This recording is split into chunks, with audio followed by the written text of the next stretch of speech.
පළමු 20/20 ලෝක කුසලානය දිනාගත් කණ්ඩායම වන්නේ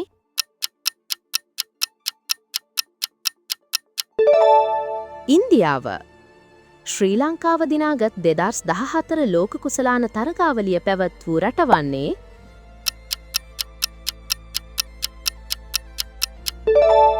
බංගලාදේශය. පන්දුවාර 20 ලෝක කුසලාන ඉතිහාසයේ වැඩිම කඩුළු ලබාගත් පන්දු යවන්නා වන්නේ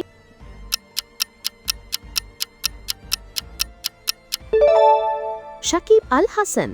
2014 ලෝක කුසලාන අවසාන තරගයේ අවසාන පන්දුවට 6 පහරක් එල්ල කළ ක්‍රීඩකයා වන්නේ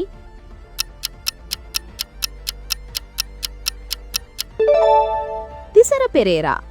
2012 අවසන් මහා තරගයේදී ලංකාව සුණු විසුණු කළ කොදෙව් ක්‍රීඩකයා කවුද? උත්තරේ මතකය පහලින් කමෙන්ට් කරන්න.